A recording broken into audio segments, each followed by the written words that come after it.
Did you do it? Are we going? Oh, we're going? Okay. Oh my god. Okay, so we should be live if Mike has worked out the technical issues again. This is China Talk. With me are our fantastic panelists, including the lovely Drexen, who's being our tech guy today. So, of course, we have Drexen from Esports Heaven. We have Kelsey Moser representing On Gamers. And then on the very end, we've got Hubo representing Paravine. I'm your host, Frostgren, shoutcaster from the LPL. So let's just get right into it. I think today's episode might be a little bit quick. Let's talk G League. Yeah? Okay, everyone's like blank faces. Yeah. So G League is kind of what Kelsey said, it was the Chinese tradition. It was part of the thing that started all of the rumors for World Elite Academy being so good before they came into the LPL due to their success in G League. We've had a couple of G League matches, 2 weeks now? Or is it just 1 week? A week and just 1 week. Okay. So Kelsey, break down, or Drexen, Huber, you guys can break down what is G League, how is the format, and who are the teams competing? You might be better. I don't know that much about G League. So first there's a qualifier, and then there will be there are wild card matches, and the invited teams previously are teams that did well in the tournament or who won LPL. So EDG got invited because they won LPL. And Young Glory and World Elite Academy got invited because they were in the finals in G League last year. And the other teams did well in the bracket. And then there's the wildcard section where teams who want to participate can qualify.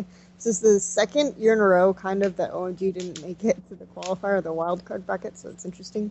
But we had coming in from the wildcard bracket Invictus Gaming, Snake, and King instead. So that's kind of how it's set up. And then we had a round of 8 where we had Don't hurt yourself. Yeah, I know, it's like painful, but just yeah.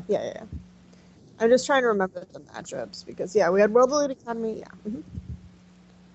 What does this mean though? Like what is G League as far as, because I mean the rest of the world, as far as the regions, don't have a lot of third-party international, or I say international loosely, NEST was considered an international tournament. They don't have a lot of third-party tournaments outside of their own respective league, whereas China has a bunch of them, G League being kind of in that list. So what do these tournaments mean for China?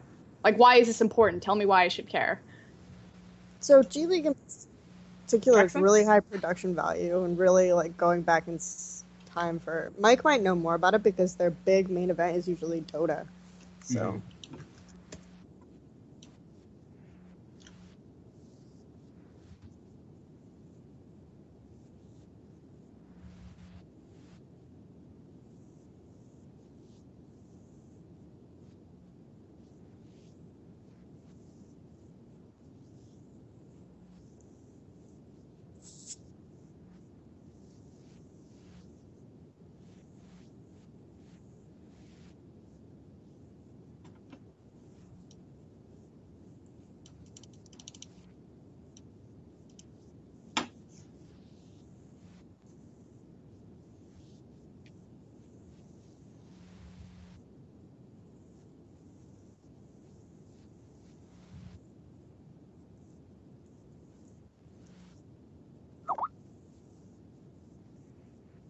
Mike, I'm going to interrupt you real quick because you're muted.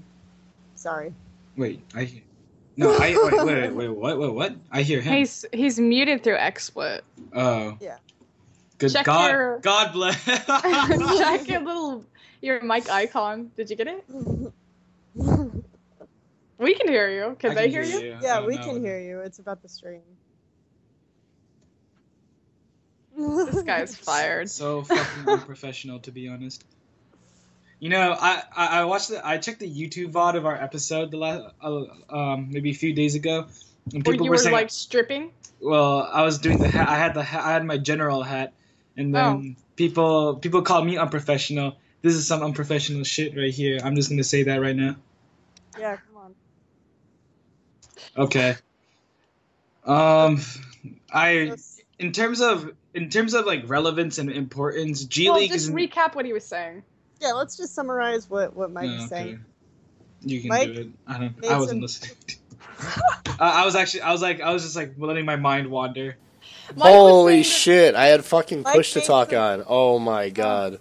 I'm sorry, guys. Okay, let me God bless. recap Mike, and then I'll give it back to him. So what Mike was saying is that G League is important because if you look regionally, they don't have, internationally, you don't have a lot of these third-party tournaments, so it's important from that aspect, but it's much larger in Dota. Continue now, Mike. Okay. Yeah, if people think I'm too loud, please let me know. I'll adjust it. But yeah.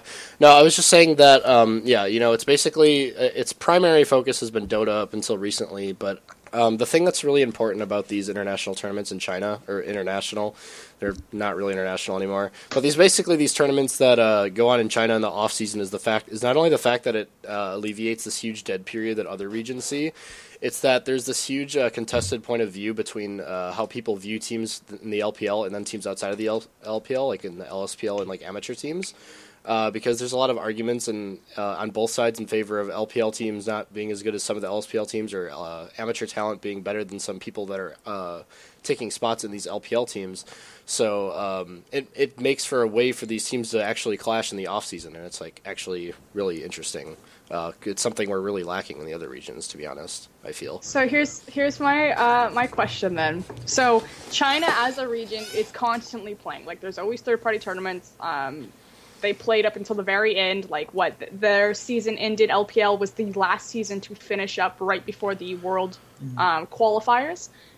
Why isn't this translating? So I get what you're saying. Like some of the regions, they don't play as much as the Chinese region. Well, how come this isn't translating into any international stomps or victories? I mean, if you think back to All-Stars, IEM, the World Championship, China just kind of, cruises along, but there's not this big gap of, hey, we're playing all the time, there's always competitive events for us, and so this translates us into being better and ready for these higher level tournaments. That hasn't happened. So what's going on here? Is that even worth it? It has translated to competitive success, right? China's the second strongest region in the world. So the real question is, does having more tournaments equate to beating the Koreans? And I think the answer is a resounding no, as we've seen in years past. And I think you have to, first of all, you have to consider the fact that these third-party tournaments include a lot of different, maybe we'd call them amateur, but a lot of different teams from outside the LPL. And what that means is that although there are upsets, a lot of upsets, and this is how we scout new talent, right? Demacia Cup, G League, NEST, NVIDIA Gaming fucking Festival. This is how we try to find the new talent in our scene, right? And this is how, I watch VODs and I say, oh, this guy's going to be the next Mad Life. This guy's going to be like the next Faker. This guy's going to be really, really good. So obviously there's that, and there's like the occasional upset, but for the most part, the best teams usually do go on to win these tournaments. And what that means is you're not really receiving the pinnacle or the most competition that you would, or it's obvious that these teams aren't they're not fighting for their lives as it would be, as opposed to in Korea, first of all, you have to get a roster spot first, especially this year with, the big organizations cutting their rosters and trying to get it down to 5 men. You have to fight for a roster spot, and that's incredibly fucking hard, right?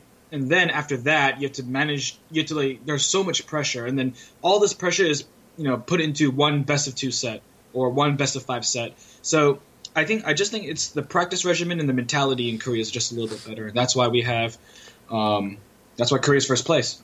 I also think in this year specifically, there's also the whole, the inner turmoil of okay, should I even practice a lot for these tournaments? I don't know if this is actually true, but it's should we really give it our all in these tournaments, or should we focus more on streaming and our personal, focus on our fans and stuff like that? Because, yeah, right now there's a big thing in China where it's oh, should I even bother trying with the professional scene, or should I just work on streaming? I don't know how much that affects teams participating in G League and stuff, but it's a real thing over there. So here's a question to kind of build off of Hubo's statement that he made.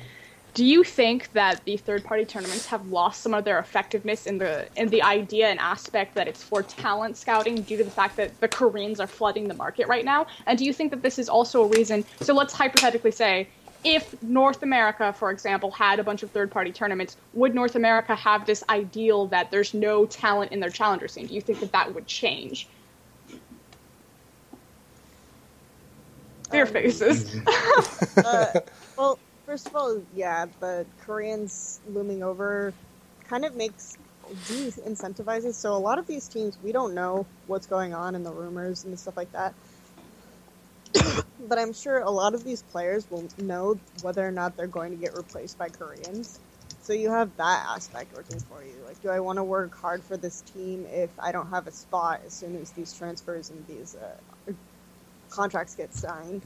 The other aspect that is interesting about G League, so we talked a little bit about NVIDIA Gaming Festival and the NEST, but G League is different because it's sponsored by this really, really rich organization called GameFi, and so they have a really high quality stream.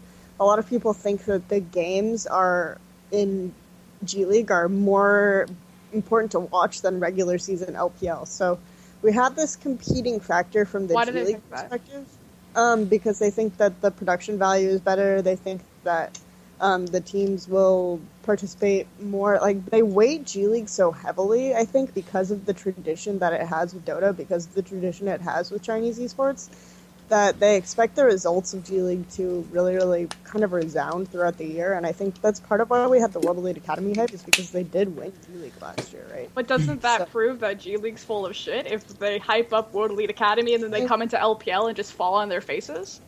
And I'm saying that this is like kind of the perspective that I think people that I've been told surrounds G League. Whether or not it's true is definitely for us to decide. I don't think it's true. I don't think G League, watching the games that I watched today, and these were the semifinals, right? These are supposed to be pretty good.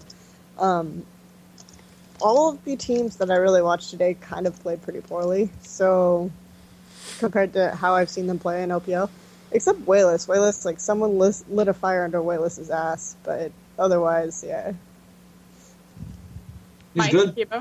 I mean, yeah, I think it's just one of those things where, like, yeah, it's really nice to have these extra tournaments, but it also, like, people aren't taking it quite as seriously, even if G League is backed by a lot of sponsors. Like, it's like Hugo said, there's not like this huge, like, I'm fighting for my life cause there. It's just kind of stuff in the off season. Like, the LPL spots are pretty much, set for most of the teams that are there, and so I don't know. But I mean, again, it's not just that these teams aren't like trying. It's also still considered off season, I suppose. So there's probably a lot of experimentation going on, and I'm sure the scrim blocks aren't as strict as they would be had they be playing in the LPL or LSPL. So I'm glad that you bring this up, because this was the next question that I wanted to ask you. Do you think that this is almost hurting the off season for the Chinese players, the fact that they don't have a really structured, what's what I'm looking for, strict, like, scrim block schedule or off-season, like, for solidifying rosters, building up synergy with the new players that are coming in, be they Koreans or Chinese, the fact that they extend their old rosters for so long. I mean, occasionally we'll see roster changes happen in these third-party tournaments, but so far nothing has been shown or any cards revealed. I mean, I think you kind of answered your own question, because I think it's hard to try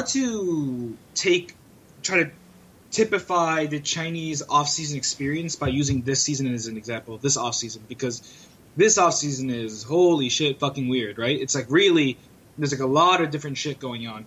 So I don't want to, just because this has been such a tumultuous time in the Chinese professional scene, I think it's hard to make any overarching calls or hard to generalize anything about the professional scene in the Chinese region by using this specific time period as an example, because there's a lot of shit going on. Like, there's a lot of shit going on. Like, I hear like different things every single day, not just from you guys, but from like random like people telling me on Reddit, like, oh, this is happening. Like, some of it is like, holy shit, that's fucking false, but some of it is like, maybe that might be true. So you have to be careful when you want to say, like, is there an inherent problem with the Chinese structure? Because yeah, there very well might be, but let's wait and see what happens first with these Koreans coming in, and then we can make judgments about Chinese practice schedule. I'm sure along with the influx of Korean talent, I'm sure there's a lot of Korean coaching staffs coming over too, right? Because China's got the mula mula baby, eh? So we obviously we're bringing in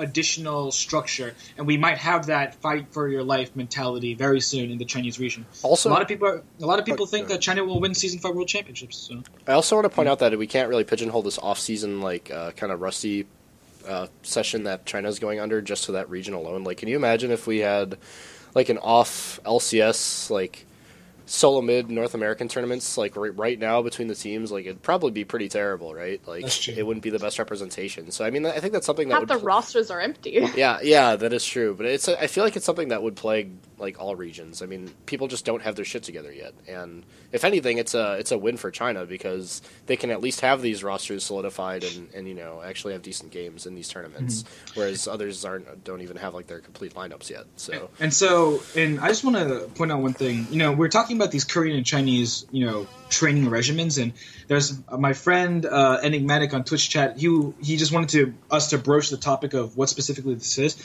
and I might be. Not that you guys aren't, but I might be well equipped to answer this question just because, you know, I lived in Korea and I've seen how some amateur teams practice, and I've also, you know, I coach for Gamers too, right? So there's the main difference is that there's a really strong cultural difference. A lot of people cite the fact that Koreans and Chinese are more accepting towards gaming practices as a reason for their being dominant in our profession or in our scene, which is true, yeah. Because OGN and because Tencent has been around for a long time, because there's been an illustrious history of esports in the Asian countries, then yeah, the practice is a little bit more accepted. But Koreans, and I think a lot of Koreans and Chinese, Korean kids, there's like, it even comes down to Confucianism, right? There's just this history of really trying hard. Like, you know, if Korean, it's not like Korean kids, there's the joke is that the Korean kids don't just dominate in League of Legends, right? They dominate in like trying to go to college, or they dominate in trying to study, or, you know, these kids are playing sports. Like in China, kids are raised from a young age to play certain sports by like having their arms stretched out and stuff like that. And obviously there are population issues. You really have to fight for your life in these kind of environments. And for a lot of these kids, you know, gaming is one way out. Gaming is the next big way to get $1 million. So just there's a culture of ethic, really strong ethic in these Asian countries that's ingrained from a young age that I just don't see in the West. Like, you know, I worked with some EU Challenger teams. I've seen how NA teams practice, and, you know, if you're sick, okay, let's take a break. If you're on tilt or if you're not feeling well, then let's take a break. So it's in terms of like how just these things work out, then I guess it's that way, yeah. When we were in Korea, we had some discussions with Suzy and Monty, and it's funny that you say that because that's pretty much exactly what they said. They said, in Korea, it's drink till you die. It's game till you die. There's nothing in moderation. It's always, you do it until your fingers fall off. Yeah, and the other thing, and this is where when we place China, where do we place China in this? With China, I always feel like it's quantity over quality in some cases. So they'll have this idea where you practice, like, no ifs, ands, or buts. Like, there was a recent interview with King's manager who said that they actually, if you're late to practice, they actually fine the players from their salary. So they take off, like, 500 RMB for being late to practice. So there's this idea that you have to show up. They also fine them if they don't shower, by the way, which is pretty funny. But if you're... I need to do that to some of my players. So you have to show up, you have to put the bodies in the seats, and I think... But if you look at some of their qualities of their scrims, they're pretty much all free-for-alls. And I've said this multiple times, where their scrim quality isn't as serious as even some of the Western teams. So... it's kind of an issue where China is has the mentality of needing to do this and of wanting to do this and of wanting to be the best, but they need to fine tune some of the things that they do. Do you have a headband on your head? Yeah, I haven't cut my hair in like 2 months, and I've been getting to when I'm studying, my hair falls down, and so I need to keep it up. Poor little guy. Yeah, I have exams. I'm in college. Sorry. Let's talk about some of the specifics that we saw in G League now that we've kind of, covered the concept of it and maybe the strengths and weaknesses of it. So, Kelsey, I know you wanted to talk about Zetai Zazir. So do you just want to lead off like that, or do you want me to give like an introduction of this is how Azir works, and this is what he does, and this is what we think of Azir? First of all, before we the only thing I would have to say, Azir is broken. Yeah, well, he's broken, but Azir is played in the top lane mostly, so that should be pointed out before we go into anything. I think Azir, well, specifically in the West and in Korea, yeah, except unless you're Zatai. I don't know. I like Azir in the mid lane. I like Azir in the mid lane. I like Victor in the top lane. Yeah, no, Victor top and Azir top are the new meta for North American EU. So I mean, that's my one thing I should put out there. His Azir was pretty good. Yeah. Kelsey? So, yeah, Azir. So pretty much what happened is that Invictus Gaming was losing to World Elite Academy. They lost their first game. And then Zatai played Azir and kind of rolled. And then the third place game, by the way, in G League is blind pick. Right. So, yeah, so he got to play Azir again and rolled again. So, yeah, don't mess. But then they played against King. And but why? But this is Zatai's thing. Why? This is Zatai's thing. He always like wants to jump on the new champions right away. Like even if it's like not meta or whatever have you. Like Zatai is always the experimental type. His champion pool is ridiculously huge, and like he just always plays whatever he wants. He plays strange shit and always makes it work. So, like that's his forte. If you stick him on standard champions, it's never as pretty as like if you just stick him on new champions that haven't really been explored in the professional scene. Like this is always how it's been for him, and Azir's no different in this case. Azir's also a really strong but champion. Do you think Azir's also broken, so that helps. What? But do you think that's a... No, hold on. Do you think that that's a crutch, though, Mike? Like, the fact that Zatai almost needs this... Let's call it a gimmick of that he needs to play a champion that not everyone knows how to play against in order to, like, exploit their weaknesses and to kind of roll them over. Like, do you think that Zatai could just straight up 1v1 someone? Like, in a Zed mirror match right now, do you think Zatai would be worth anything? Or does he always have to use this... gimmick? I always think it's more of a. I do think it's more of like a penalty than anything.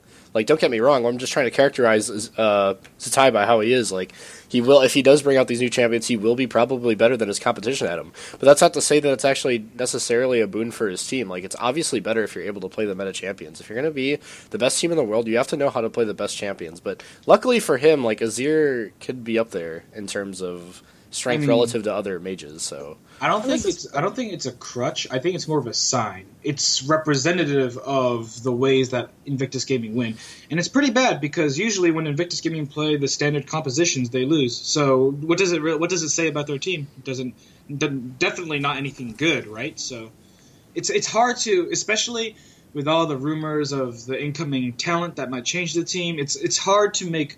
I feel reluctant to make judgments because I feel like we're not going to see this iteration of Invictus Gaming for long. So like I don't know. It makes me hesitant. I want to see how things pan out before making a huge judgment on IG.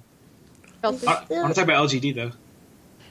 The thing I want to talk about with Invictus Gaming though is that, and Zatai in particular, is that he did play Yasuo and he didn't do well on Yasuo. And I think what the Western fans remember him for is wrecking Fnatic with Yasuo, right? From international, from IEM World Championships with what is Yasuo. A Wukong comp?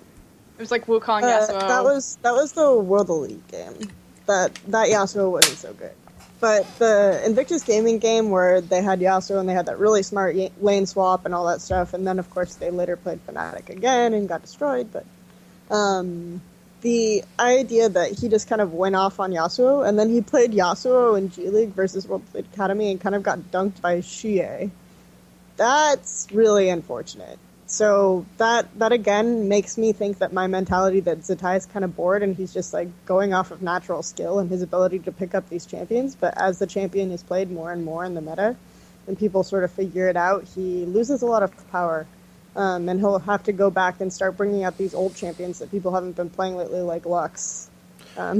Yeah, because I feel like Zatai like plateaus pretty easily, but it just he has that like initial talent on all these new champions, and like I don't know if that's really good for the longevity of the team, to be honest. Like I love Zatai just because he's so fun to watch, but that is like a concern. Like if other people catch up, they will pass him up. So. And that's I think the one exception is Zed. I think his Zed is really solid, though. It didn't have much success against King. Let's talk about LGD, because I know that Hubo loves Wayless. In fact, I think everyone on this panel loves Wayless. So, Hubo, why don't you start with LGD? They look really strong. And I think 17 looked pretty strong too when we saw him play in the G League. What are the rumors for LGD? Was it just the jungle rumor that Chwin was going to be replaced? There was a jungle rumor. There was the Wayless top rumor. God bless. Sorry. There was it was just a jungle rumor. And I mean, in terms of identifying weaknesses on that LGD team, jungle was obviously, Chuan was obviously in a position where he wasn't playing very well. But we have to remember, I kind of hate myself for doing this in the last episode because I got caught up in the Team King and YG hype. But we have to remember how on the cusp of being good LGD was. They were the fourth. They were clearly better than World Elite. They were clearly the fourth place team in China at the time, like the fourth best team in China at the time. And this team could have gone to Worlds. They almost did. They almost did. They really almost did. And they just have a few problems. Chuan was really predictable. 17 wasn't playing well. Kelsey and I had arguments about what Wayless should have played because that was the time when he pulled out a lot of Lissandra. His Orianna was still really good. XQ and PYL, their laning was suspect. They got caught out in lane a lot. XQ was being over aggressive at times, so they had a lot of little problems that added up into create this one huge smorgasbord of fucking problem, like a huge storm for them, and it just really derailed their playoff chances. Like, you could tell by the first 10 minutes of their game against Starhorn Royal Club that this was not a team that was going to the World Championships. So what was the solution? The solution was either they had to make a change or there would be a mentality shift. Now, versus EDG, I didn't really see either of those. They had the same roster, and for the most part, I thought they played the same way. But I think Wayless and XQ and 17, the three carry rules for LGD, I thought that, all three of those players looked extremely strong. I think that Wayless and XQ will continue their dominant runs in the LPL, and I do think that 17 is going to emerge as a really good top laner. I've said before, Season 5, Renaissance for Chinese top lane. X17 will be part of that new wave of, the emerging talent that will develop and eventually help China take over the world stage. So I'm really excited about the LGT team. Yeah. And LGD is kind of one of the few rosters that really hasn't gone through any major rumor scares. I mean, they've pretty much stayed exactly the same. We've even started to hear whispers of EDG messing with their roster, which I'm sure we'll cover later on in the show. But Kelsey, did you want to add on to anything, or Drexen? I wouldn't be surprised if LGD got some changes, but at the same time, I really think Chwen will stay. And I've always been pretty low on Chwen. And I think that that's something that's just going to keep them from, even as 17 has been doing a little bit better. I think Chwen will, and I think part of the issue with 17 is that he was a mid laner and he has needed a lot of practice in top lane.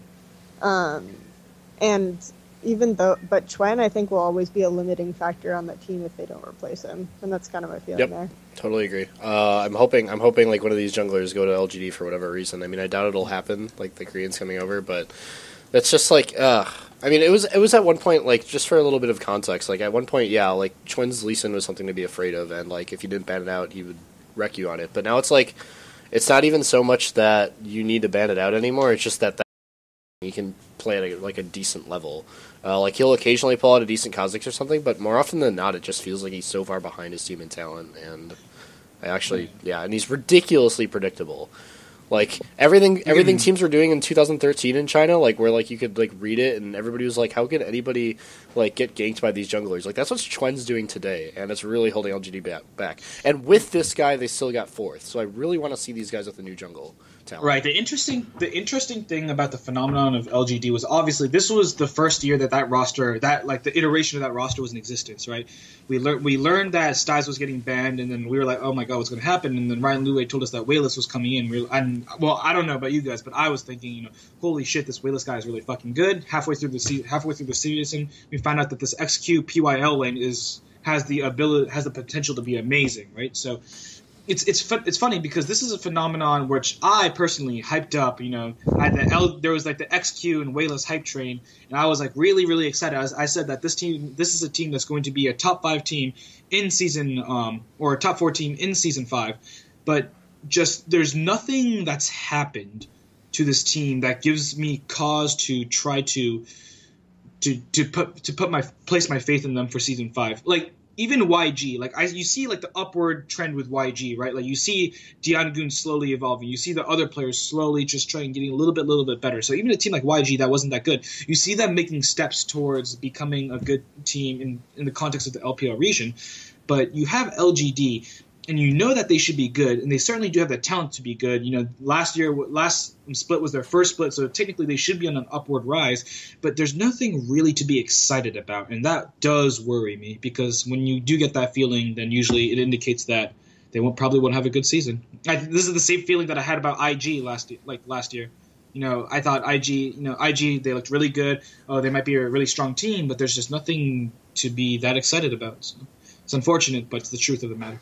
So while he's talking about not being excited for LGD, let's talk about how the fact that they took a game off of EDG and they almost beat them in the second game. And what happened there. And I'm specifically going to put this to Kelsey because I think you're probably the most invested in G League out of everyone. Hi. I watch G League at early morning time. She actually has to advertise it. She has a little room on Broken Shards TS TeamSpeak, so you can. If anyone wants the link, I'm sure we can put it on Twitter or something like that, or message it on the chat, and you can go watch G League with your biggest idol, Kelsey, Karen Moser. So many people's idols. But so the interesting thing about LGD versus Edward Gaming is that LGD's lanes were actually really bad. In both their first games, they had really, really bad laning phase. And EDG was kind of able to take advantage of it a little bit. I guess in the second game that was less true. LGD had much more commanding laning phase, but they actually were kind of taking advantage of EDG playing really sloppily in team phase. And in particular, Name was getting out of position, and Wayless was playing really, really well. There was an interesting Wayless I was talking to Drew Raven / Nilu in the TeamSpeak, and he was going, "Oh my gosh, XQ is playing so well," but he didn't realize that it was Wayless playing Blue Ezreal mid. He was under the moniker Lucifer at the time, I believe. Yeah, so. It was Lucifer, which Fucking is really Lucifer. interesting because their old mid laner used to go by Lucifer. So, but it is Wayless because you could see him on the screen. But he was playing Blue Ezreal mid, and he had like 11 kills in 30 minutes or something. So EDG would be winning a fight, and this happened in both of those games. EDG would be winning a fight, and then he would just come in on Blue Ezreal, and in the second game he played Ahri, and we've seen him play Ahri, right? His Ahri is really good. And he would just insta-give Name, and the fight would be over. Here's my thing about G League, while we're on the Blue Ezreal topic. Well, we've had Blue Ezreal, we've had Jace AD carry, we've had Galio top. Every time I look at G League, it's just like the most bizarre, and I think it goes back to like being very experimental. And this is my biggest thing against G League, why I just look at them like, there's nothing that I can look at these teams for and pick up and say, this is how this player plays, or this is how this team plays, when looking at them in G League, because I feel like none of them are taking it seriously. The fact that we had like a fucking Jace AD carry from World Elite Academy, like, I can't like go into LPL and did you know that their AD carry is known for a Jace AD carry, so watch out for that pick. Well, the thing about that is that the teams we saw doing that stuff we saw LGD Wayless doing that stuff, and he was the one who started like the AP Kog'Maw thing. Like, he was the first person to play AP Kog'Maw. We saw World Elite Academy and Invictus Gaming playing like the Galio top and the Jace AD carry, and those are just like Invictus Gaming games. Like, you see that shit in Invictus Gaming games all the time. But it was the enemy team that it was doing it to I know, IG. but World Elite Academy has done that to IG before too. I understand. They played the Nasus Urgot bottom lane against them. Yeah. So good. I mean, for me, yeah, you can say that G League is really weird, but for the most part, like in the games that we watched today, except for the Blue Ezreal mid, like, things were pretty standard. We saw Gnar, we saw except for those huge outliers. But yeah, no, I get what you're saying. I mean, but yeah, like, I feel like those are pretty typical of those teams in particular. I'm sure it's probably exacerbated by G League, but yeah. Yeah, I mean, I think that's the thing. Is it's like it's a little more standard, but these off-season games have always been like really, really weird. I mean, Yeah. So I'm not saying that the off-season games are super. I think that everyone plays a lot more relaxed and everyone. But I mean, these plays a lot things more do happen in LPL. It's just not as exaggerated and not as frequent. It's just a thing with Chinese teams. And I also think that teams that don't think they can win standard try to use that quite a bit as like a kind of crutch to help defeat stronger teams as well. Like, I think that's a thing in World Elite Academy's case, personally, too. So, I mean, unless they're all just, like, really bored and immature, I'm not sure. But, I mean, that's totally possible, too. I do want to talk about Name, because I think this was the second tournament where we saw him play kind of poorly and kind of get caught out a lot. In the first 2 games, I think in the third game he played fairly well. He played okay. I'm still not convinced that he's like fallen off because he has 2 bad tournaments. I'm not either, but I kind of want to talk about like the big rumor that everyone is almost for sure will happen is EDG Deft, right? Right. If EDG Deft happens, then it would make sense that Name's playing bad, though. I mean, he has nothing to practice for. But then it makes sense for me that Name is like playing like shit right now. I think we can at this point we can assume EDG Deft. It's going to happen. Like, okay, but are we going to talk about the other part of that rumor then? Do you want to? It doesn't matter to me. I mean, the evolution of the rumor. Do we want to talk about it right now? Okay, so this is the evolution of the rumor. Friends. Kelsey, please end call if you don't want me to talk about this. So the idea is that EDG wanted Deft, but they couldn't afford him. Yes. So OMG then goes and buys Deft, and then trades him for Name. So OMG Name is rumored to happen. Right. Alongside possibly you, because Cool hasn't signed with OMG yet. Right. You're gonna get sued. They're thinking about Cool. Sued. People are talking about various moves for Cool, such as Cool to an LS. I've heard Cool to IG, Cool to LSPL team, Cool to somewhere else. Cool to Starhorn. CLG, I would say Starhorn. Right. Sorry. I didn't mean IG. I meant Starhorn. Sorry. I didn't mean IG. I meant Starhorn. So yeah, Cool to Starhorn. But I've also heard that if Deft came over, then they'd probably keep Cloud on the roster as well. There's a chance that they'd keep Cloud on the roster. So, and that's what someone from Korea told me. Is that one of one of those they can't understand each other, so the BM is ineffective things? Yeah, maybe. But then, well, it's one of those things where Deft and Cloud actually Deft and Cloud have duoed together before. Oh, right. And that's why when I was talking to someone in Korea, they said who he might. My sources are not as good as fucking Wildhawks or fucking Umbreons, okay? So don't knock me for this shit. But it seemed very logical at the time. That's one of the more logical rumors that I've heard. So I think that at this point we can basically lock in EDG Deft. That is most likely going to happen. And in China terms, whatever most likely in China terms, yeah. Of course, this might all blow up, but the writing on the wall is that Deft will be moving to Edward Gaming and will be playing there. FCZF is not retiring, so that will be a bottom lane. And Name will be moving to OMG to potentially play with Cloud. Now, the real question is where's Cool going to end up? Because I think Cool isn't as bad as he played during Worlds and as on and off as he is sometimes. I think he's an integral part of OMG's success. And when Cool is on that roster, when Cool's on that roster, I can't imagine Cool leaving. It's like if Dyrus would leave TSM, right? It would feel like if something was inherently broken with that team.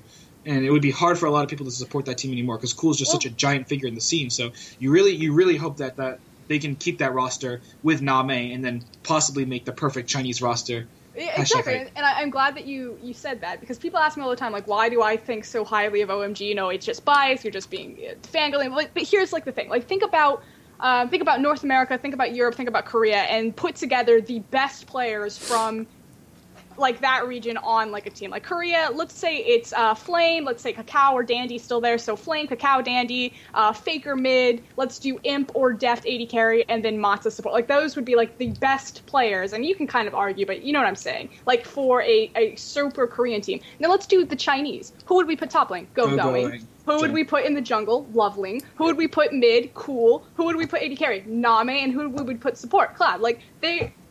Obviously, they had Sand, so they are the only team pretty much internationally to have the best players from their region on a team. And now we hear that Name would be going over into OMG. So if they kept Cloud, you would say, oh my god, that's pretty much every all-star player. But we've had this iteration of OMG before. We've had OMG show up at the World Cyber Games with Name and I believe Sika as their bot lane, yes? Yeah. And that didn't go very well. Yeah, but again, I think the way OMG plays, and I hammer this a lot, is that they rely so heavily on everyone doing their stuff together that like the synergy is almost like the sixth man on that team. And when the sixth man isn't playing, that doesn't work. So if Name and Sika had more practice on the team, then it may have been like a good thing. But yeah. Yeah, for people who didn't understand me before, I just realized that I was saying some really weird things right before. Because I didn't separate. No, because I'm so hungover right now. So, but basically, we were talking about how Deft would go to EDG and Name would go to OMG, right? But I'm just saying, don't be surprised if Deft stays with OMG. There's a definitely possibility that could happen. So, and those were the two rumors I was trying to differentiate, but I couldn't because of the heat. So, sorry about that. And then the other thing that I want to talk about now is Cool. Cool possibly going to Starholm Road Club, which I think would... I mean, do you guys agree that would probably be the most likely case? Yeah, but it would be terrible. It would be fucking terrible. I'm glad that you say that. So I wanted to talk about something and ask you guys a question. So let me set it up. I'm going to try to be not as Thorin-esque, but... Thorin was talking about something very interesting on Summoning Insight. He was talking about the context of how we rate players and what they have to perform with, specifically in terms of Looper is what they were talking about. Like the fact that Looper gets a lot of praise, but he was pretty much surrounded by a perfect team. Let's talk about Uzi. And this was kind of a self-reflection for myself because I've been really hard on Uzi. I think he's really good, but I've never thought, as highly of him as, say, someone like Deft or someone like Name. And this is my own personal bias coming into it. But when you look at what Uzi has had to perform with, like, Mike, your tweet said, like, of course Uzi is mad, he's getting sandbagged every time he goes to the World Championship. The fact that he went twice in a row with he had Lucky and Godlike and... Dude, Lucky's a boss. I don't know what the fuck you're talking about. No. He had Lucky and Godlike the first time he went. The second time he had Korn and Cola. Like, can you imagine Uzi if he had a competent mid laner and a competent top laner? Or, I shouldn't say competent because I do like Korn and Cola, but that next level, like, if he had... Not LSPL one. If he had an OMG team built around him, what he could accomplish. I don't know. So this is now my question. Do you think Cool joining him would give him that step? I think it would be bad. If you put, like, what would happen? The clash of the fucking Titans would occur if Cool and Uzi start to get into a fight, because goddamn, that would be the most hilarious thing. It's like, obviously, I don't know, but there was an argument that I saw maybe a year ago about players not wanting to go play for the Los Angeles Lakers because they didn't want to have to deal with Kobe Bryant, because they thought that he was, even though, like, this guy's a superstar, they thought he was too old and too demanding and, like, too full of himself, and they didn't want to play with him because it was just a bad environment to be. And even though, like, technically you should want to go to LA for a championship, but you don't want to play with an all-star player. So it might be something like that. Maybe there is a benefit to having players that are significantly worse, or at least the fans' perception is that these players are significantly worse than you are. So there's no clash of egos. And obviously there might be something between Insec and UZI, but they speak different fucking languages, so it doesn't really matter. Yeah, I mean, I Cool and Uzi on the same team is just, it makes me cringe a little bit. It's something that I don't want to see. Like, you really want to try to create, if you're a fan of a region, you want to see as many talented teams as possible, right? And I think that having Cool and Uzi on the same team would kind of defeat what both teams players bring to the picture.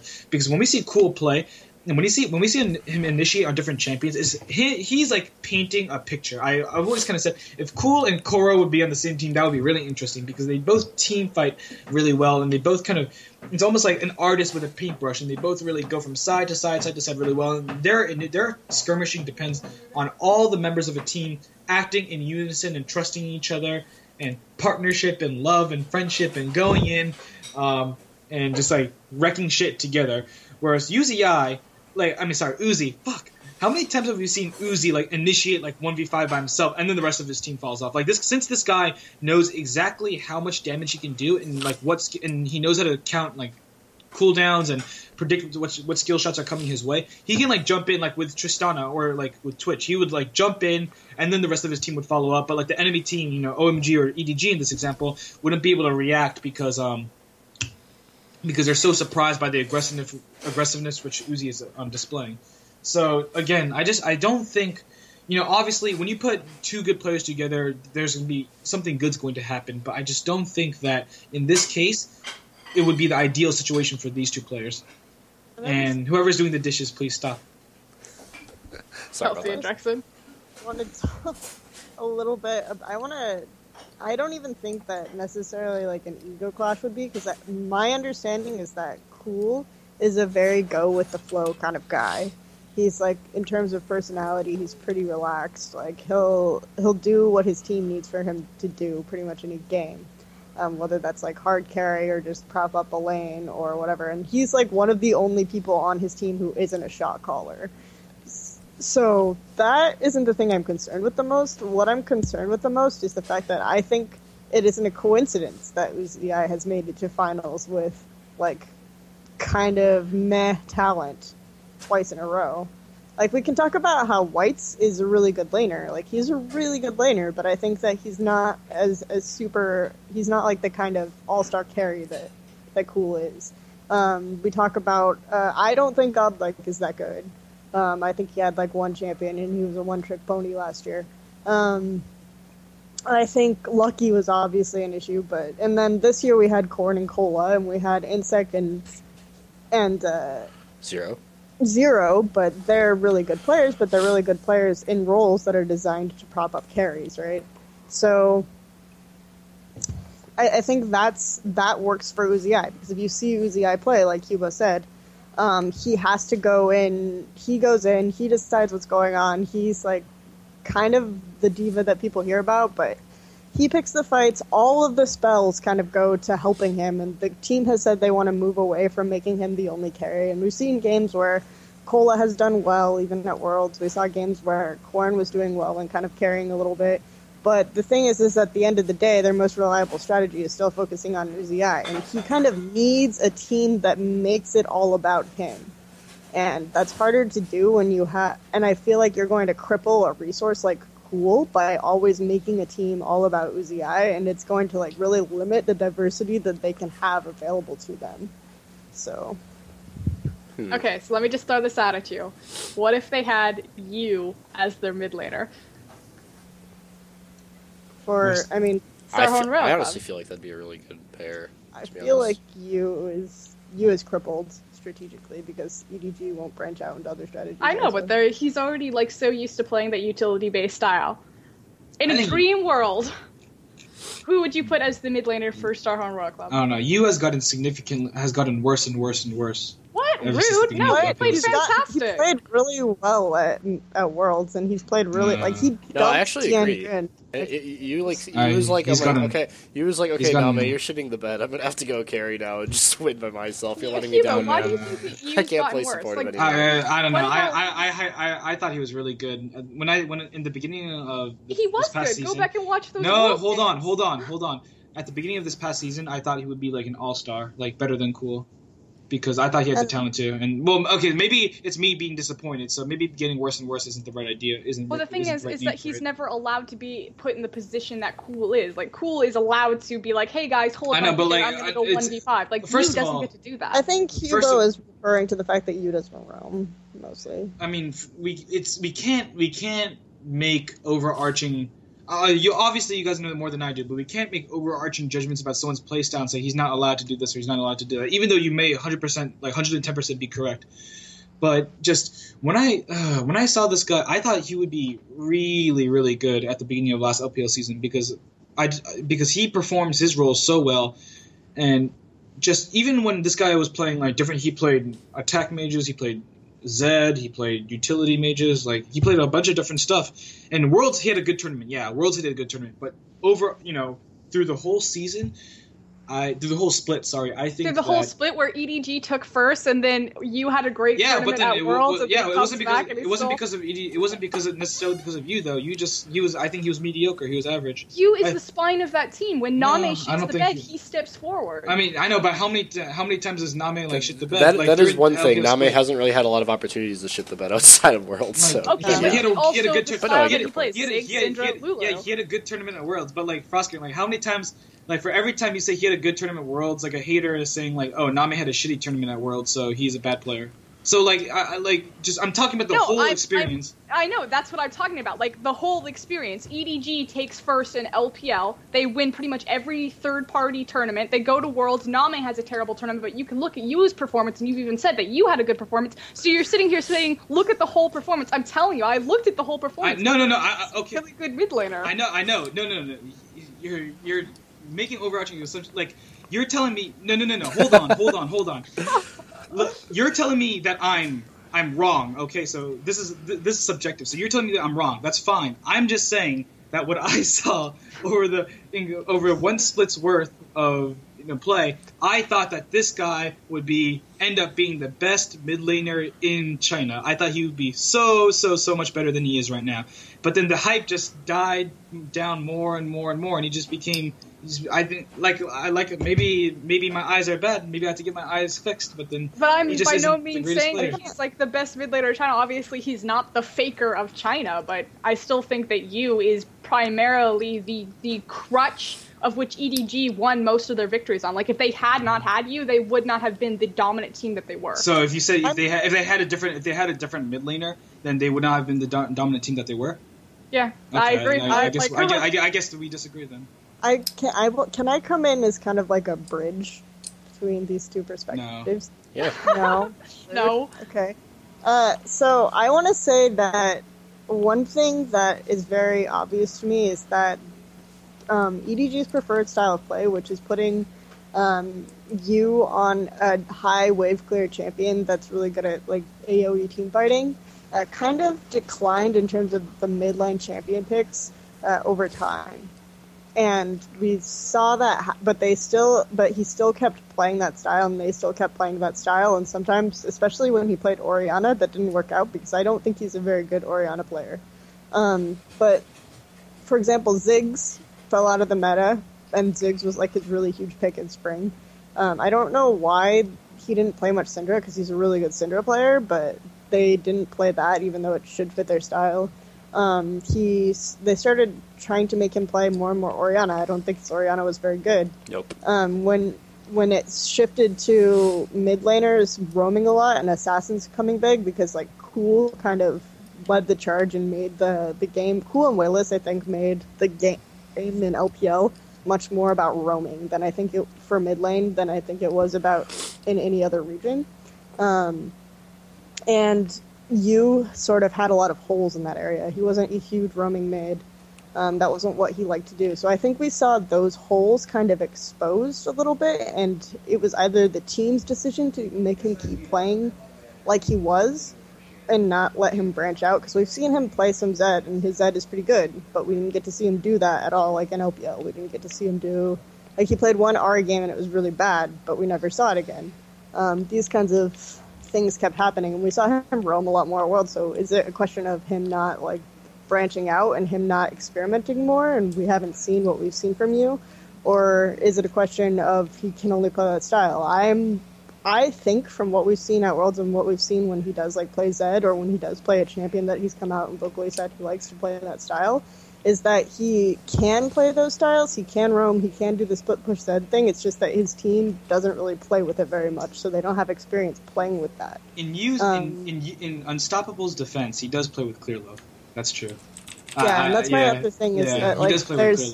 And my idea always was kind of like, if there was an opportunity for OMG to swap mid laners or swap junglers, I think that would make at least EDG a much better team, because like Cool and Loveling's approach towards map pressure is significantly better than Clear Love's and Yu's. So if you kind of took just one of those players and put it on EDG, then you would have a much better upgrade in map control in early game. And that's one of the prevailing rumors, actually, is that because we see Deft going to EDG, and this is where the rumor came from, even though, like, OMG apparently picked him up at the airport and apparently signed a contract or whatever. And they're saying that EDG signed a contract with him also, but so the idea is that the OMG and EDG are going to switch AD carries, but Deft has been duoing with Pawn, supposedly, so everyone is saying that Deft and Pawn are going to join the same team. So if that's the case, then Yu is teamless, and then since Cool is leaving OMG, people are saying Yu is going to go to OMG. So that's kind of another rumor, but there are so many tangential things that make that happen, kind of. but I think that would actually almost be fine. You would be able to play. I don't want to see you on OMG. I'm sorry. You would be able to play like more different kinds of styles, and also like Loveling would have a good control of the map, and he'd be able to lane if he wants to lane. I mean, so obviously you're talking about Xiao Xiao's speech, yes? No, this wasn't Xiao Xiao's speech. This was an separate. extrapolation off of Xiao Xiao's speech. Okay. Yeah, because in Xiao Xiao's speech, Xiao Xiao was like convinced Deft is going to OMG.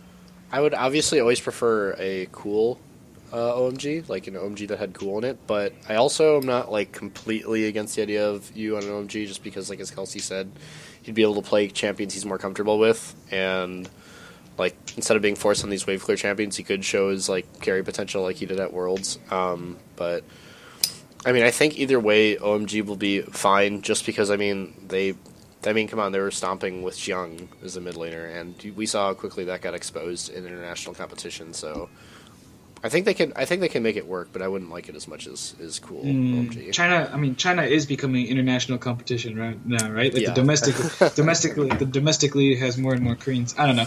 I think that if you does go into OMG, then people will begin to pin some blame on him and like try to start pointing out his faults and stuff like that when OMG does inevitably lose. I want a team like OMG, but like because we've seen him play Lissandra, we've seen him play a bunch of other stuff that he's had a lot of success on. Like he was dumping on Team Gun with Lissandra, for example. And then we had. I also want to say, I guess, a little bit that the rumor that Cool is leaving OMG is I heard about people giving Cool and GoGoing offers for a really long time. Something that was brought to my attention is that GoGoing is extremely loyal to the org, so no matter like how much money, like even if he's given like a faker contract, he probably won't leave OMG. Cool, on the other hand, I don't know about his loyalties or not, and he did say that he wanted to consider his options for now. So, but the fact that like these big offers are being given to the Chinese players as well as the Korean players who are really talented is something that, again, I want to highlight, like, that they are receiving these offers. So if Cool leaves OMG, people are like, why would Cool ever leave OMG? And then people aren't even considering the possibility that he could be given, like, these big money offers. So, yeah. So I think that it's possible that Cool will leave OMG. The other things, let's talk about Xiao Xiao's speech, extrapolation from Xiao Xiao's speech. So the only other things that we didn't really cover, Kakao and Rookie getting screwed over. And perhaps some of the rumor is that they're now stranded in China, that they'll be appearing on LSPL teams. You know, everyone was excited to see because they were kind of the first ones. Kakao, Rookie are coming over to China. They're going to be in LPL, and now it's would you guys say more likely that they're not even going to be in LPL, that they may be in LSPL? I'd say Kakao's chances on an LSPL team are far more likely than LPL, but not that I would want to see that because I want to see LGD. Kakao, well, obviously please. we don't want that. But do you guys want to kind of talk about why this rumor persists, or kind of what the logic is behind how people jump to this conclusion? No, okay. That's something that I would not be the most informed of to speak about, so I wouldn't really want to. I mean, I have a brief overview of the rumors that are happening. I just don't really understand why or the context of them. So, and my job isn't to make Hero look like a bad guy, because the fact that he's still You're talking about the ex-World Elite manager, or coach, the World Elite coach. He's been struck from the Korean Bible, basically. I'm sorry, I don't want him to make him look more and more like a bad guy without confirmation on some of this information. But I know for a fact that one of the organizations that was supposedly offering Rookie or offering Kakao a high dollar offer was World Elite. And if someone approached him, and I'm not saying it's World Elite, and said something like, "Oh, we're going to give you a team with GoGoing top lane and Uzi 80 carry," which apparently this was the rumor, and you can pick your mid laner, and he was going to take Rookie with him, then that was that sounded very shady to me. And we're buying an LPL spot for you. All of that sounds extremely shady to me. So if he fell for that, I almost want to say that Kakao is not dumb enough to fall for that. But I have no idea. He might be. And that's not his fault, right? If people are saying, "Oh, I have this money, and, I'll pay you this much," and then if they might even show him, a bank statement or something, and he says, or he might he says, "Oh, okay," and then he goes, then like, I mean, that's a possibility. But I think that either way, him and Rookie are going to do well in China. I think it might take them a little bit, but I think they'll get into LPL on another organization, like for LSPL or something. Yeah. But here's my question. So if we are in majority agreement that they'll probably end up on an LSPL team, I mean, my whole thing is I don't think KeSPA is going to sit around, or the organizations, I'm not even just pin it on KeSPA, I don't think the Korean region is going to sit around on its thumbs all day and kind of let all of its talent leave. Like, if they have a bad split, so the time that it takes Rookie and Kakao to participate in LSPL, don't you think that Korea's going to have a wake-up call and start contracting these players back as soon as that breaks? I mean, do you think that there's ever going to be a time frame where if these players aren't immediately playing in LPL that they're, you know what I'm saying? Like, not going to play in it at all? Like, what if they have one go in LSPL, Korea wakes up, offers them their contracts back, and they all immediately leave? Well, here's the other thing that, like, the contracts, most of these contracts are, like, year-long contracts that people sign. So, and I think that it was out in the Korean Bible or whatever, the new Korean Bible, about how this is how the organizations are going to go, and this is how the league is going to go, and all that stuff in the scripture, the Korean scripture, that the contracts would be for a year as a rule. So I don't know if it's something that they can do like halfway through the year and just say, first of all, pay the massive transfer fees that are going to come from buying these players from China, and second of all, like, what are they going to do with their own rosters? Are they going to have like several other players just sitting there? That sucks too. That they're paying, but they can't. Yeah, I don't know. I don't think there's any real indication that like KeSPA is going to try to like mandate these players to come back or try to get these players to come back, because these are powerful people. Who's the head of KeSPA right now? Didn't he just retire? Maybe, but. Or step down? I don't know. But I don't know if he retired or not, but I see Chun Byung-hun, right? So Chun Byung-hun, he's a famous congressman in Korea, okay? I don't know if he retired or not because I haven't been following Korean news, but like you can't expect this man to like get on his knees and say like, "Oh, Kakao, Rookie, please, we need you to come back because you're such a huge source of income for Korean League of Legends." No, Korean League of Legends will be Korean League of Legends, and there will always be new talent to replace it. Yep. No matter what happens. So I think you're like underestimating how powerful these people are. But like, you really think like the president of like of SK Telecom really gives a fuck? I should have rephrased. I don't think they'll want to pay these transfer fees. Like, not necessarily that they can't. Like, no, I was referring to Frostgrain's. I was talking to Frostgrain's like earlier point. Like, I don't think these, you know, people who are so powerful, like politically powerful, like powerful in the Korean political landscape, and in the market, are like, I don't think they have there's going to be a huge like riot or to try to get these players back. I completely understand what you're saying, but it comes down to this, like, if Korea shows any sign of, and it really does come down to it, do you think that Korea can breed talent or create players to fill the spots of people like Dandy, of Kakao, of Rookie, you know, like Dade, Def, like, can they fill up these new talent spots? And if Korea thinks that there's a chance that they won't win internationally, do you think that there's going to be a little bit of a scramble there? Do you think at some point, maybe not in the immediate future, but down the road, because a year is a long time before like the next Worlds, like, and everyone's already selling this spot to China, oh, China's going to win the next Worlds, where I'm sitting here thinking, like, do you really think that Korea is going to get really close to Worlds and be like, I don't think we're going to win, or this may be questionable, and like not do anything about it? I don't think they'll be in that position. Like, I think they'll be able to breed the talent and have the infrastructure. Okay, so that's the question. Do you? I don't think anybody in Korea is actually scared of China winning Worlds, to be honest. So. But that's what all the Reddit talking about, Twitter feeds. China. I don't think China's going to win the next Worlds. The analytical gods. That's wrong.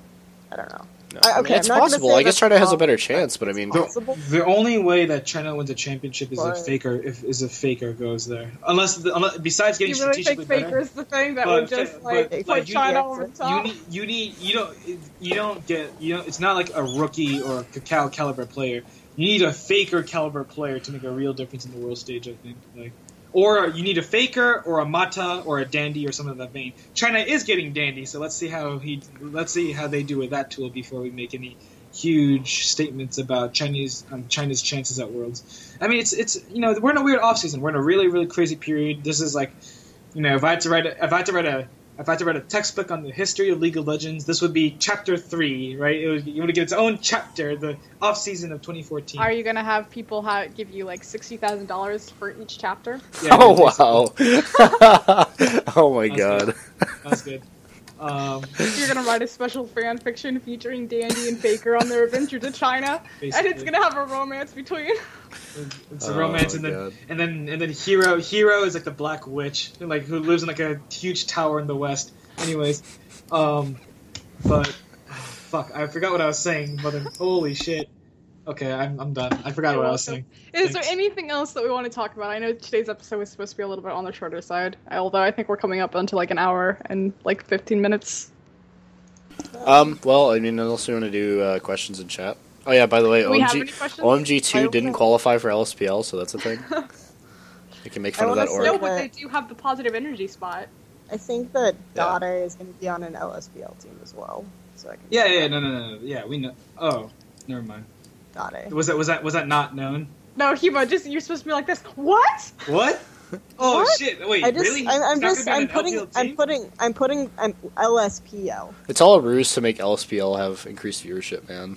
Yep. Yeah, dude. I wasn't going to be casting LSPL. Shout out to. It's all orchestrated by Hugo. No, on November. I don't know if we're doing the bracket stages because there are a lot of fucking teams in the bracket Yeah. stages. But You guys get to pick and Um, choose. What Yeah, games you're not to doing do. the group stage. You're Yeah, going to do we're- the bracket I'm stage. sorry, we're not doing the group stage. We are doing the bracket stages. But Razzleplasm from Twitch chat, me and Nick Yako are going to be casting the LSPL promotion tournament. So this is the tournament to get into the LSPL, and we have a lot of fucking talented teams this year. I actually think that like there are like 6 teams that could come top 8 in LSPL. Like there are a bunch of talented teams that we've seen in Demacia Cup, we've seen in NEST, we've seen in various other tournaments, and I'm really excited to see them there. There's also a lot of Koreans, and we'll see if OMG2 decides to buy in to the LSPL spot. I would be surprised if they don't use positive energy spot. But Positive Energy still has to qualify, right? Positive Energy No, is like pretty much Positive Energy destroyed, has I think, isn't has- it? It's Positive qualified Energy- and Are they in the LSPL? They own an LSPL spot. Yeah. Yeah. Are you serious? I Yeah, didn't even this know is they had only- I didn't even know they had a roster last year. They don't really have. They have a roster of solo Funny. queue players, but the org owns the roster in China. Owns the spot in China. So, and there are only 4 teams qualifying from the LSPL promotion to LSPL. So, this is in, I guess, one. which is up from 2. Right, So- and I think we should end the show by talking about predictions for the LPL promotion. I think that would be a good topic to end with. Okay. No? Yes? No? You're giving me this. Yeah. You're giving me this such a. I actually wanted to talk about World Elite because they performed really poorly in G League. I am and- so tired about talking about World Elite. Yeah. though.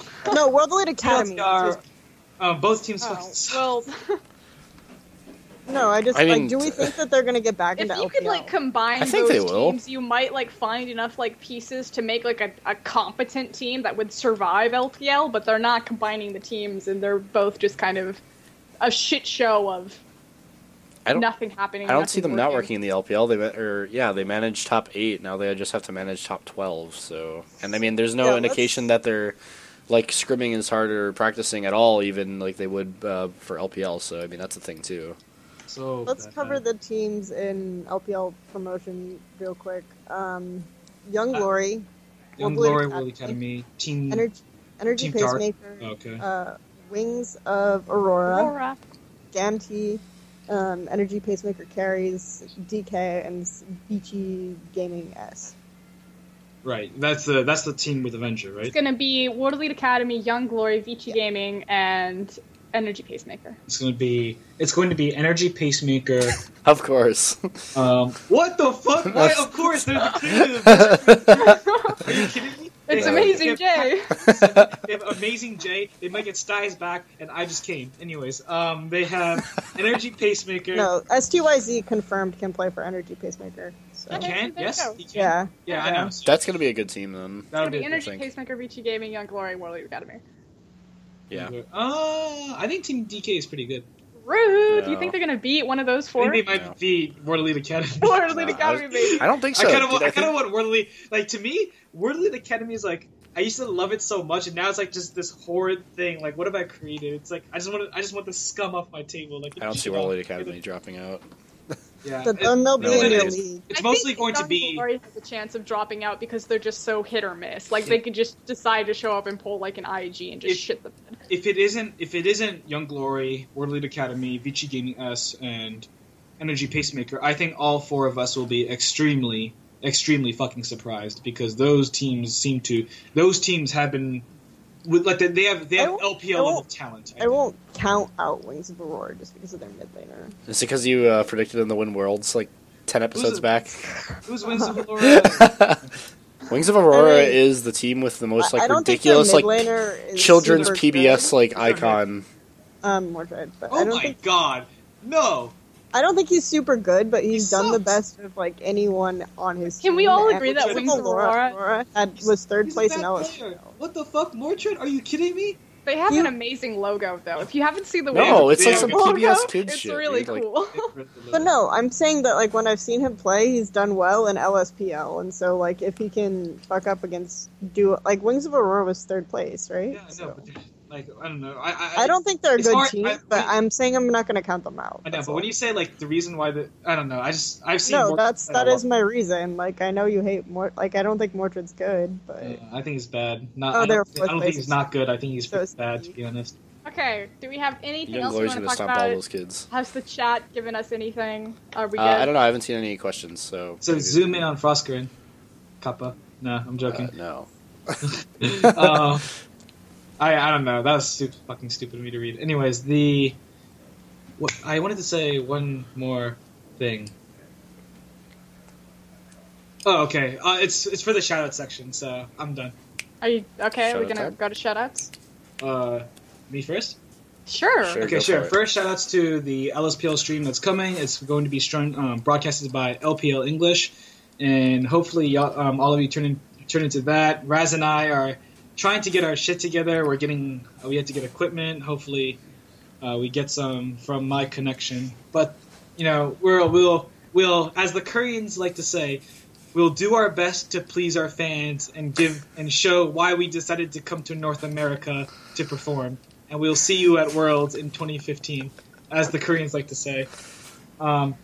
Second, this is kind of obviously this isn't about China at all, but I would like to say, if you're on social media, especially anonymous social media, just remember that there's always someone on the other side of the screen, and that you should always try to be as respectful as possible.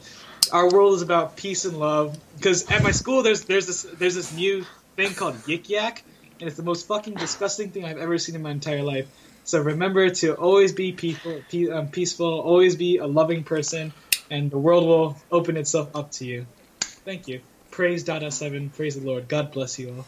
I do want to talk about really quick before we move on to Drexen's and Kelsey's shoutouts, specifically about the LSPL stream. So LPL Ian is picking up an LSPL stream. Like Hubo said, it's going to be Hubo, Raz, and Tasty Nubbin. So it'll be a tri-cast. We have 2 color casters and 1 play-by-play caster. I just want to make it really clear. It is going to be a very relaxed and very casual and very what's the word I'm looking for? Laid Just back. laid back stream. If you watch LSPL in Chinese, I mean, they show up, they've got their backpacks, they set it down. It's a very informal environment, and we're taking that same tone and that same flavor, and we're extending it to LSPL. So that, before anyone shows up and they just start, freaking out, that's the tone of the stream, and that's how it's going to be. And we decided to let Hubo and Raz and Tasty Nubbins have their own flavor, because no one really knows LSPL like those people. So we're giving it to the LSPL experts, and they decided this is how they want to do it, and we support them with that. So just know, going in when you're watching the LSPL stream, that it's a little bit toned down. We're not gonna be we're not like the fucking official try-hard scrubs in the LPL section. Fuck those guys. We're the chill people. Welcome to the cool side of the blanket, dude. Holy and I'll be shit. broadcasting for them, so please, if you yell about the camera, know that I can't do anything about it. Yeah, that's true. Yeah. There are going to be I wrote this in my Ask FM. There will be issues. We will have trouble getting the project off the road, but we promise to give you the best quality possible. I hope all my fans support me. We will be giving them HD quality. We are the only. That's true. We're the only broadcast ever. Kelsey's like, you're not supposed to announce this. No, you're you can supposed to say announce it. this. Just say Okay. it. We're the only stream broadcast. that broadcasts LPL and LSPL in HD quality. Why we're the only stream that do that? Because we have access to the Tournament Realm account, and we are literally, like, not even the official Chinese broadcast can stream LSPL or LPL in HD quality. They can't do it because of how they have to pay for their bandwidth. So, like, people are always like, oh, your quality sucks. I don't watch the LPL EN stream because it's not HD. We're literally the only ones. Not even the Chinese broadcast can do it, so there's no excuse not to. Woo. Drexen, shoutouts. Yeah, again, shout out to the panelists, and also shout out to LPLEN. Make sure to tune in, guys. We will have LPL and LSPL, as mentioned, and it is very pretty compared to the Chinese streams, which are not so pretty, and sometimes have those, like, really annoying, like, text that you have to disable on the screen. Oh, I love that. What did you I hate like? that so much, dude. Oh, and, yeah, so also shout out to Twitch and Garvey, because I try to do that once in a while, and additionally, other show hosts that, like, host their shit, because, like, this cropping boxes shit and, like, moving stuff around is just garbage, man. Like, this sucks. So, yeah. We already lost you, though. Yeah, sorry. So I got ganked by someone. Shout out to people that do that kind of stuff. Oh, I have a great story to tell you about Ganked. Okay, so RMU, we were filming a like an ESPN was coming in and doing like a special on us, and they were like they wanted to do the cheerleaders. Okay, so like shit, you know, like actual cheerleaders with like pom poms were gonna cheer for like the esports team. Like one of our players like walking and be like, "What's up? I'm Big Dick on campus," and they wanted a word to yell, and some of the players were like, "Yell gank." I was like, do you know what gank comes from? Which, if you guys don't know where gank comes from, it comes from the term gang rape. Like, that's what gank originally, like, from the Warcraft trivia days. time. And so they're like, yeah, because it's, like, hard-hitting, so we can get our cheerleaders to be like, gank, gank, gank. I was like, no. So they changed it to Go Eagles or RMU, but that almost happened. And I could just see that, like, showing up on, like, HBO or ESPN or something, and someone on the internet being like, why are they yelling gang rape? Do you know that that's a term for gang rape? Wow, good save. Fun fact. Yeah. Nice work. I do want to talk about my shoutouts to Felon Lee, to On Gamers, to Draven. Felon Lee, because she's basically our like 007 of Chinese inside Chinese League of Legends, dude. She's like licensed to kill, get whatever information possible. Yeah. I don't know. Shoutouts. He feel like those people put up with my shit on a daily basis. Also, yeah, all good stuff. This is the most Good awkward stuff? closing. Is that your shout This is out? like the most awkward shout out segment we've ever done. Okay, I'm gonna close it out and I'm gonna be better. Big shout out to the LPLEN crew, Esports Heaven, of course, being our sponsor. Huge shout out to Garvey and Twitch and everything that they've done for us and helping us secure the best quality product available. Shout out to On Gamers, of course, for this platform to talk, and I think that's it. So now everyone has to wave while Mike finds the box. Hey, I got it. I'm prepared. Oh, Yeah. LPL promotion is the 21st, so yeah. All right, good for you getting that. Okay, we're stopping.